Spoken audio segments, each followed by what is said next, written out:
Synthesis के लिए आज हम लोग इंफिनिटिव का प्रयोग सीखेंगे।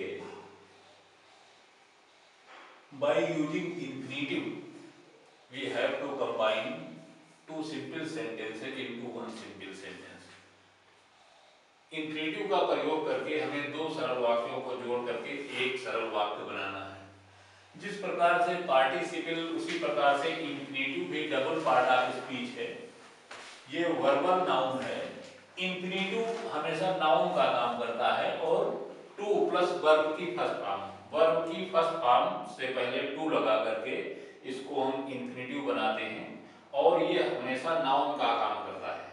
तो जब हम दो वाक्यों को एक में जोड़ते हैं तो दोनों में से किसी एक पूर्ण क्रिया को हम इंफिनिटिव, जीरंड या पार्टिसिपल में बदलते हैं। तो आज हम लोग सीखेंगे कि इंफिनिटिव का प्रयोग करके किस प्रकार से दो सरल वाक्यों को जोड़ करके एक सरल वाक्य बनाया जाता है। By using infinitive to combine two simple sentences into one simple sentence. तो infinitive टू प्लस वर्ब की फर्स्ट फॉर्म और ये काम करेगा नाउन का। उदाहरण के लिए जो है he went to आगरा, वो आगरा गया। He wanted to see the ताज, वो आगरा गया और वो ताजमहल देखना चाहता था। तो ये दोनों कर्ता एक ही है, आगरा गया और इसमें ये दिखाया गया कि वो ताजमहल देखना चाहता था।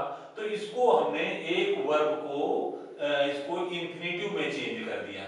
तो ही वेंट टू आगरा, वो आगरा गया to see the Taj, Taj Mahal देखने के लिए। यहाँ want to see the Taj देखना चाहता था तो इसको मैंने कट करके ही went to Agra to see the Taj, इसको एज इट इज यहाँ पर जोड़ दिया और वाक्य पूरा हो गया कि वो ताजमहल देखने के लिए आगरा गया। अब इस प्रकार से एक पूर्ण क्रिया जो ये थी टू सी जो है वो अब इंफिनिटिव में चेंज हो गई और दोनों वाक्यों का अर्थ एक में आ गया। इसी प्रकार से दूसरे एग्जाम्पल को हम समझेंगे। ही विल वर्क हार्ड, वो कठिन परिश्रम करेगा। He want to stand first, वो कठिन परिश्रम करेगा, वो प्रथम आना चाहता है। तो वो प्रथम आने के लिए कठिन परिश्रम करेगा। जब हम हिंदी में समझ लेते हैं तो हमारा काम थोड़ा सा आसान हो जाता है।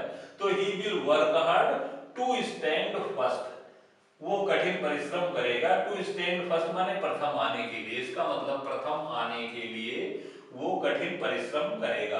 अब इसमें भी ये जो ये पूर्ण क्रिया थी, अब यहाँ पर इंफिनिटिव में इसको बदला जा चुका है। अब पूरे वाक्य में केवल एक ही पूर्ण क्रिया बची है और ये इंफिनिटिव हो गया और दोनों वाक्यों का सारांश एक में आ गया है। अब तीसरे एग्जाम्पल को देखते हैं। He is very fat, he can not run, वो बहुत मोटा है, वो दौड़ नहीं सकता।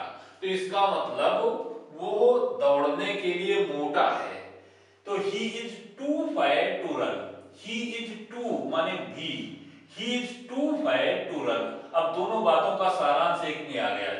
जब हम सिंथेसिस करते हैं, दो वाक्यों को एक में जोड़ते हैं तो सबसे जरूरी ये होता है कि दोनों बातों का सारांश एक में आना चाहिए।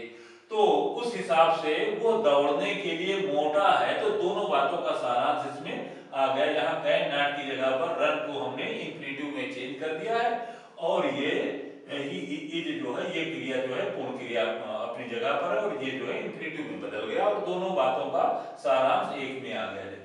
अब चौथे एग्जाम्पल को हम देखते हैं। ही वॉज वेरी प्लीज्ड, वो बहुत प्रसन्न था। He heard the news of his success, वो बहुत प्रसन्न था, उसने अपनी सफलता का समाचार सुना। तो इसका मतलब वो अपनी सफलता का समाचार सुनकर बहुत प्रसन्न था। तो he was very pleased to hear. अब हर्ड को जो है, हर्ड जो है ये सेकंड फॉर्म में जो है और आपको मालूम है कि इंफिनिटिव जो है वर्ब की फर्स्ट फॉर्म में टू लगा करके बनाया जाता है।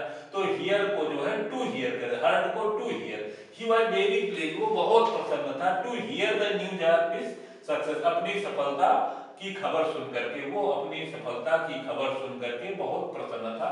इस प्रकार से दोनों बातों का सारांश एक में आ गया है। अब आखिरी सेंटेंस है आई have a dog, it guards my house, मेरे पास एक कुत्ता है तो ये हमारे घर की रखवाली करता है। तो I have a dog to to guard my house. मेरे पास घर की रखवाली करने के लिए एक कुत्ता है। दोनों बातों का सारांश एक में आ गया। I have a dog, it guards my house. तो I have a dog to guard my house, घर की रखवाली करने के लिए मेरे पास एक कुत्ता है।